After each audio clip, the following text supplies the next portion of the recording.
పెద్ద హీరోలు సినిమాలకు టికెట్ ప్రైస్ పెంచడం కామన్. మన ఆడియన్స్ కూడా నచ్చిన హీరో కదా అని ఎంతైనా సమర్పించుకోవడం మరీ కామన్. కానీ ఇప్పుడు ఇదే వీక్నెస్ ను క్యాష్ చేసుకుంటున్నాయి ఈ రెండు సినిమాలు. ఆగస్టు 14న బరిలోకి దిగబోతున్న ఈ రెండు సినిమాలు వాళ్ళ సొంత స్టేట్స్లలో కాకుండా కేవలం తెలుగు స్టేట్స్లోనే రేట్లు పెంచేశాయి. దీంతో మేమంటే మరీ అంత లోకువా అంటూ ఫైర్ అవుతున్నారట తెలుగు మూవీ లవర్స్.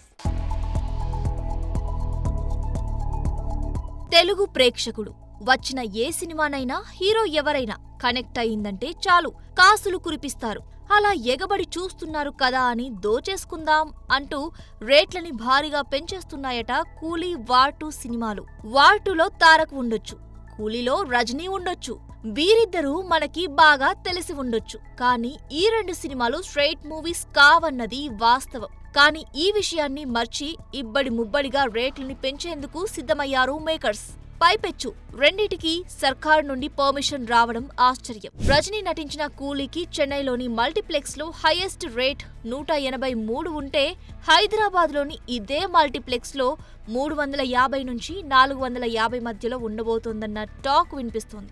ఒక్క కూలీకి మాత్రమే కాదు, వార్ 2కి కూడా దాదాపు ఇవే ధరలు ఉండనుండడం ఆడియన్స్ కి పెద్ద షాకే. ఒరిజినల్ వర్షన్ కంటే ఇక్కడ డబ్బింగ్ వర్షన్ కే ఎక్కువ టికెట్స్ వసూలు చేస్తున్నారంటే తెలుగు వాళ్ళంటే ఎంత చులకనో అర్థమవుతోంది. వాస్తవానికి ఇప్పటికే చాలా మంది ప్రేక్షకులు రిలీజ్ అవుతున్న కొత్త సినిమాలకు పెడుతున్న టికెట్ రేట్లు చూసి థియేటర్లకు రావడం ఒకప్పటితో పోలిస్తే చాలా తగ్గించేశారు. ఇక చూస్తున్నారు కదా అని పెంచేసుకుంటూ పోతే ముందు ముందు ఏ ఆడియన్ కూడా థియేటర్ వైపు చూడడన్నది మేకర్స్ గ్రహించాలి. అలా కాదని మేము 40-50 కోట్లు పెట్టాం కాబట్టి వచ్చే ప్రేక్షకుడిని ముక్కుపిండి మొదటి 3 రోజుల్లోనే అంతా వసూలు చేస్తామంటే థియేటర్ సిస్టమ్ చచ్చిపోతుందన్నది వాస్తవం. For more videos like this, subscribe Big TV channel.